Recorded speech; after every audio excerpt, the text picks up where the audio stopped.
जय श्री कृष्ण चैतन्य प्रभु नित्यानंद श्री अद्वैत गदाधर श्रीवासादि गौर भक्त वृंद हरे कृष्णा कृष्ण कृष्ण हरे हरे हरे राम राम राम हरे हरे वाञ्छा कल्पतरुभ्यश्च कृपा सिन्धुभ्यैव च पतितानां पावनेभ्यो वैष्णवेभ्यो नमो नमः।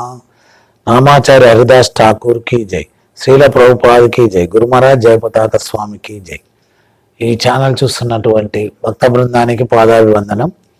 ఈరోజు మనము బృందావనంలో అంటే ఈ గోపికలు విరహ వేదన అంటే కృష్ణ భగవానుడిని కంసుడు అక్రూరుని పంపిస్తాడు, వెళ్ళి తీసుకొని రండి వాళ్ళిద్దరిని మనం ఇక్కడ సంహరిద్దామని ఒక ప్లాన్ చేసి అక్రూరుని పంపిస్తే అక్రూరుడు వెళ్ళి బలరామకృష్ణులు తీసుకొని మథురకు వస్తారు.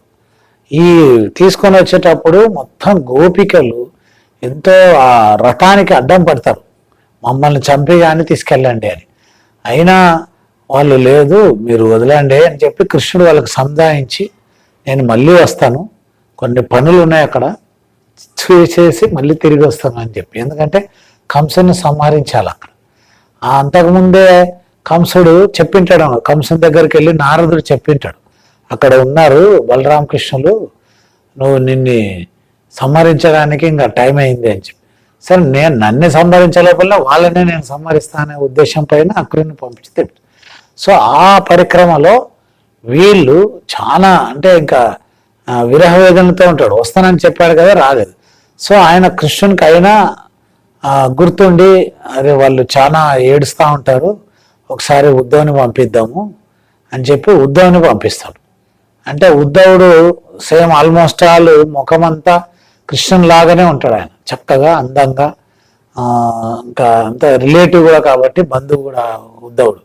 సో ఉద్ధవుడు ఎప్పుడైతే వృందావనం లేకి ఎంటర్ అవుతాడో అసలు ఆయనకు ఎంతో ధూళి, భక్తుల యొక్క ధూళి తగిలేసి ఆనందపడతాడు అన్నమాట.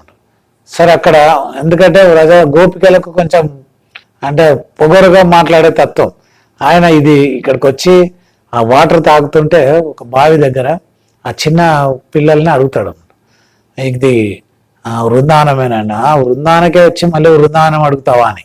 ఇలాగ వాళ్ళు అంటే అక్కడ తెలిసిపోతుంది ఉద్ధవునికి, ఓహో వీళ్ళు కొద్దిగా స్ట్రాంగ్గా ఇది ఇస్తుంటారు ఆన్సర్స్ అని చెప్పి.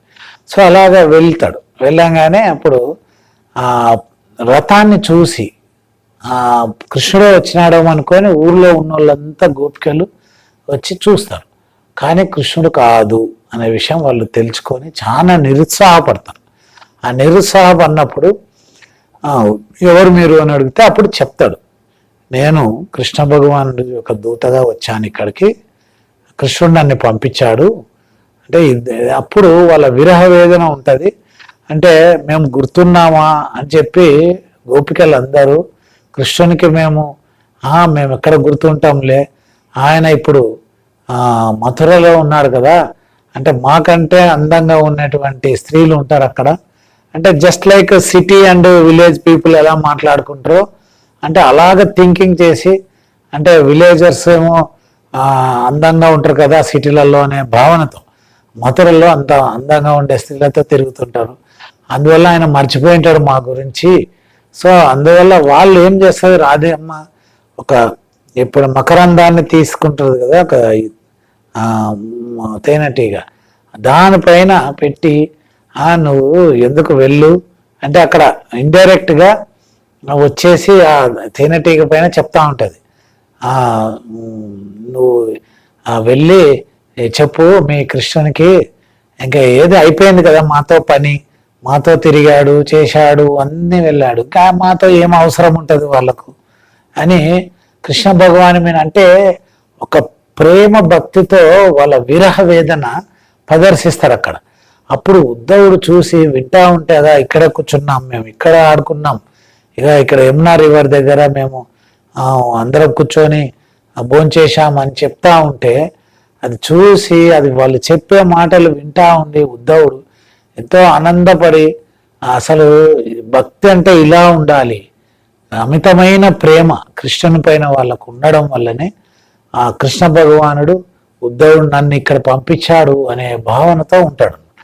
అలాగా ప్రతి ఒక్కరు ఒక్కొక్క గోపిక ఒక తన స్టైల్లో నన్ను ఇలా ఎత్తుకున్నాడు, ఇక్కడ దింపాడు, ఇలా చెట్ల కింద మేము కూర్చున్నాము, మాతో ఇంత తిరిగి ఇంకా ఏమొస్తాడు ఆయన, ఇంకా మేము చచ్చిపోయినామా ఉన్నామా బతుకున్నామా చూసి రమ్మని చెప్పి పంపాడా, సో ఇంకా రావడము మా దగ్గరికి అనే భావనలో ఉంటారు వాళ్ళు. సో ఇది ఫైనల్గా ఏమంటే భగవంతునికి ఎవరైతే ఆ ప్రేమతో కూడినటువంటి భక్తిని చేకూర్చి ఆ ప్రేమ భక్తిని కలిపి మనం గాన భగవంతునికి ఇస్తే, ద్వారకలో అంతమంది 16,108 మంది భార్యలు ఉన్నా కూడా మధ్య మధ్యలో కృష్ణ భగవానుడు గోపికల గురించి ఆలోచించేవాడంట. అంత ఎప్పుడెప్పుడు తన భక్తులకు రుణపడి ఉంటాడంట, అంటే ఎప్పుడు రుణం తీర్చుకోవాలా వాళ్ళవి అని. సో అందువల్ల ప్రత్యేకమైనటువంటి ప్రేమ భక్తి మన గోపికలకు ఉంటుంది. వాళ్ళది మధుర రసం అంట, అంటే ఈ శాంతరస, దాస్యరస, వాత్సల్య రస ఇలా ఉన్నాయి కదా.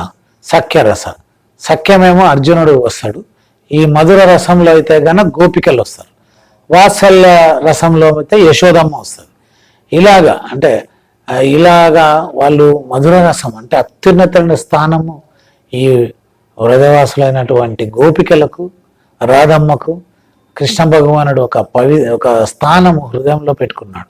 సో అందువల్ల మనం కూడా కృష్ణ భగవానునికి ప్రేమతో ఆయనకి మనం గాన భక్తియుక్త సేవ చేస్తే మన జన్మ ధన్యమై భగవంతునికి మనం శరణాగతి పొంది ఆ భగవాను మనసారా మనం ఎంత ప్రేమిస్తామో అంతకు 1000 రెట్లు భగవంతుడు మనల్ని ప్రేమిస్తాడంట.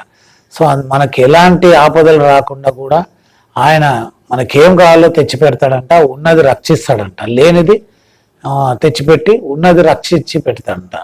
సో అలాంటి మహానుభావాన్ని మనం ఇది ఆ భగవంతునికి చిన్న పుష్పాలు కూడా సమర్పిస్తే కూడా వైకుంఠ ధామానికి వెళ్తామంట. కాబట్టి భక్తులందరూ దయచేసి ఆ కృష్ణ భగవాన్ని స్మరించుకొని నామంలోనే ఉన్నాడు భగవంతుడు ఈ కలియుగంలో. హరే కృష్ణ కృష్ణ కృష్ణ హరే హరే, హరే రామ రామ రామ హరే హరే అనే నామాన్ని కనీసం ఒక మాల అంటే ఒక 10 నిమిషాలు ఆ భగవంతుడిని స్మరించుకోండి. హరే కృష్ణ.